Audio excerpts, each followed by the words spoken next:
সমন্বিত সামরিক হাসপাতালে নতুন নিয়োগ বিজ্ঞপ্তি প্রকাশিত হয়েছে। তো এই নিয়োগ বিজ্ঞপ্তি সংক্রান্ত এ টু জেড বিষয় আজকের এই ভিডিওটিতে তুলে ধরা হবে, তাই ভিডিওটি মনোযোগ সহকারে শেষ পর্যন্ত দেখতে থাকুন। তো দেখতে পাচ্ছেন এখানে সমন্বিত সামরিক হাসপাতাল সিলেটের সম্পূর্ণ স্থায়ী ভিত্তিতে নিয়োগ বিজ্ঞপ্তি প্রকাশিত হয়েছে। তো এই নিয়োগ বিজ্ঞপ্তি সংক্রান্ত এ টু জেড বিষয় আজকের এই ভিডিওটিতে তুলে ধরা হবে। সাধারণত এই নিয়োগের আবেদনের ক্ষেত্রে শিক্ষাগত যোগ্যতা, বেতন স্কেল, আবেদনটি কিভাবে করতে হবে, আর আবেদনের পরীক্ষাটা কেমন টাইপের হবে, পরীক্ষাটা কোথায় হবে, কবে হবে, সম্পূর্ণ কিছু বিস্তারিত আজকের এই ভিডিওটিতে জানতে পারবেন।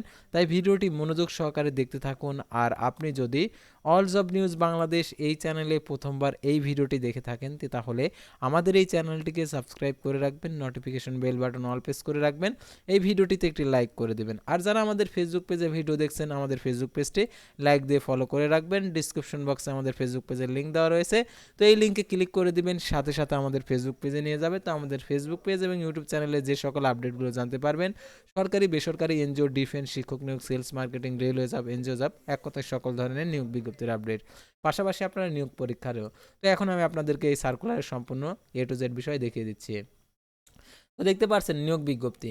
সম্মিলিত সামরিক হাসপাতাল সিলেট সম্পূর্ণ অস্থায়ী ভিত্তিতে নিম্নলিখিত পদে নিয়োগের জন্য প্রার্থীদের নির্বাচনের নিমিত্তে পদের পাশে উল্লেখিত যোগ্যতা সম্পন্ন বাংলাদেশি নাগরিকদের নিকট হতে দরখাস্তের আহ্বান করা যাচ্ছে। তো দেখতে পাচ্ছেন পদের নাম মেডিসিন বিশেষজ্ঞ, পদের সংখ্যা একটি, বেতন আলোচনা সাপেক্ষে, শিক্ষাগত যোগ্যতা এফসিপিএস এমডি, বয়স দেখতে পাচ্ছেন 65 বছর, আলোচনা সাপেক্ষে সংশ্লিষ্ট অভিজ্ঞতা সম্পন্ন প্রার্থীদের অগ্রাধিকার দেওয়া হবে। গাইনি আবাস বিশেষজ্ঞ একজন নেবে, আলোচনা সাপেক্ষে, বেতন এফসিপিএস এমএস ডিজিও, তারপরে দেখতে পাচ্ছেন 65 বছর, আলোচনা সাপেক্ষে সংশ্লিষ্ট কাজে অভিজ্ঞতা প্রার্থীদের অগ্রাধিকার। তারপর অ্যাথেন্থোলজি দেখতে পাচ্ছেন পদের সংখ্যা একজন, বেতন আলোচনা সাপেক্ষে এফসিপিএস এমডি ডিএ, এটার জন্য 65 বছর। তারপর রেডিওলজি, এটা হচ্ছে একজন, আলোচনা সাপেক্ষে এফসিপিএস ডিএমইউ, এটার জন্য 65 বছর। তারপর দেখতে পাচ্ছেন মেডিকেল অফিসার একজন নেবে, আলোচনা সাপেক্ষে এমবিবিএস ডিগ্রি থাকতে হবে। তারপর দেখতে পাচ্ছেন মেডিকেল অ্যাসিস্ট্যান্ট পুরুষ নেবে হচ্ছে একজন, এটার জন্য দেখতে পাচ্ছেন 20,000 টাকা থেকে 30,000 টাকা বেতনে ডিপ্লোমা সমান, 18 থেকে 30 বছর যারা রয়েছেন তারা এটাতে আবেদন করতে পারবেন, যোগ্যতা ও অভিজ্ঞতার ভিত্তিতে বেতন আলোচনা সাপেক্ষে। তারপর মেডিকেল অ্যাসিস্ট্যান্ট মহিলা নেবে একজন, 20 থেকে 30,000 টাকা বেতন, ডিপ্লোমা সমান, 18 থেকে 30 বছর। প্যারামেডিক ল্যাবরেটরি টেকনিশিয়ান পদের সংখ্যা একজন, 20 থেকে 30,000 টাকা বেতন, ডিপ্লোমা সমান, 18 থেকে 30 বছর, 55 আর কি অবসরপ্রাপ্তদের 55 বছর পর্যন্ত শিথিলযোগ্য। তারপরে দেখতে পাচ্ছেন আইটিএস ওটিএ পদের সংখ্যা 3টি, 25,000 টাকা বেতন, ডিপ্লোমা সমান আর কি শিথিলযোগ্য আর কি 55 বছর পর্যন্ত যারা অবসরপ্রাপ্ত রয়েছেন। তারপরে দেখতে পাচ্ছেন অসামরিক ব্যক্তিবর্গ আয়া ওয়ার্ড বয় পরিচ্ছন্নতা কর্মী 8 জন, 4 জন, এটা হচ্ছে 18,000 টাকা বেতন, অষ্টম শ্রেণী পাস, জিএসসি সমমান পাস হলে আপনারা আবেদন করতে পারবেন, 18 থেকে 30 বছর। সাধারণত এই নিয়োগের বয়সসীমা বাড়ানো হয় না, এই জন্য এটা হচ্ছে 18 তারিখের অর্থাৎ 18 নভেম্বর পর এটা আগে প্রকাশিত হয়েছে এই নিয়োগ বিজ্ঞপ্তিটা। সেজন্য এটার হচ্ছে নিয়োগ বিজ্ঞপ্তির হচ্ছে বয়সটা হচ্ছে আগেরটাই রেখে দিয়েছে 18 থেকে 32 বছর, 30 বছর।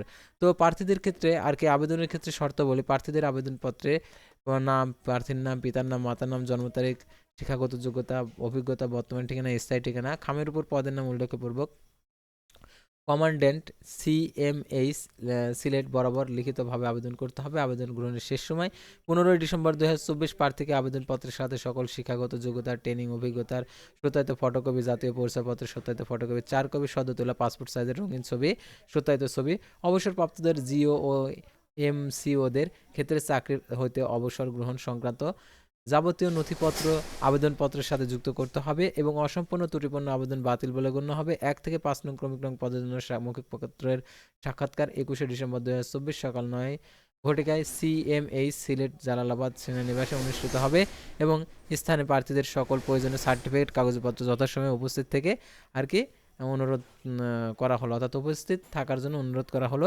এবং 6 থেকে 9 নং পদের জন্য লিখিত ও মৌখিক পরীক্ষার 22 ডিসেম্বর 2024 সকাল 9 ঘটিকার সিএমএইচ সিলেট জালালাবাদ সেনানিবাসে অনুষ্ঠিত হবে। উল্লেখিত তারিখের সংশ্লিষ্ট পদের প্রার্থীকে লিখিত ও মৌখিক পরীক্ষার অংশগ্রহণের যথাসময়ে উপস্থিত থাকতে হবে। তারপর 10 নং ক্রমিক নং পদের জন্য লিখিত ও মৌখিক পরীক্ষার জন্য 23 ডিসেম্বর 2024 সকাল 9 ঘটিকায় সিএমএইচ সিলেট জালালাবাদ সেনানিবাসে অনুষ্ঠিত হবে। উল্লেখিত তারিখে প্রার্থীর লিখিত ও মৌখিক পরীক্ষা অংশগ্রহণের জন্য যথাযথ স্থানে উপস্থিত থাকতে হবে। তারপর দেখতে পাচ্ছেন এখানে সংশ্লিষ্ট পদের ক্ষেত্রে যে তথ্যগুলো দেওয়া রয়েছে সেগুলো আপনাদেরকে দেখিয়েছি। তো দেখতে পাচ্ছেন এর আরও যে সংশ্লিষ্ট আবেদনপত্রে প্রার্থীদেরকে কমান্ডেন্ট সিএমএইচ সিলেট অনুকূলে 200 টাকা ব্যাংক ড্রাফট প্রি অর্ডার দিতে হবে, জমা দিতে হবে। নির্বাচিত ও লিখিত পরীক্ষা ও মৌখিক পরীক্ষা অংশগ্রহণের জন্য কোনো প্রকার ভাতা প্রদান করা হবে না। যে কোনো আবেদনপত্র গ্রহণ, বাতিল ও সংরক্ষণ কর্তৃপক্ষ সিদ্ধান্ত চূড়ান্ত বলে গণ্য। তো ভিউয়ার্স, আজকের ভিডিওটি ছিল সাধারণত সমন্বিত সামরিক হাসপাতালের নিয়োগ বিজ্ঞপ্তি নিয়ে। তো পরবর্তী ভিডিওতে আবারও কোনো নতুন জব সার্কুলার নিয়ে আপনাদের সামনে হাজির হব। সে পর্যন্ত সবাই ভালো থাকবেন, সুস্থ থাকবেন, আর অবশ্যই আমাদের ফেসবুক পেজটি লাইক দিয়ে ফলো করে ইউটিউব চ্যানেলটি সাবস্ক্রাইব করে পাশে থাকবেন। আল্লাহ হাফেজ।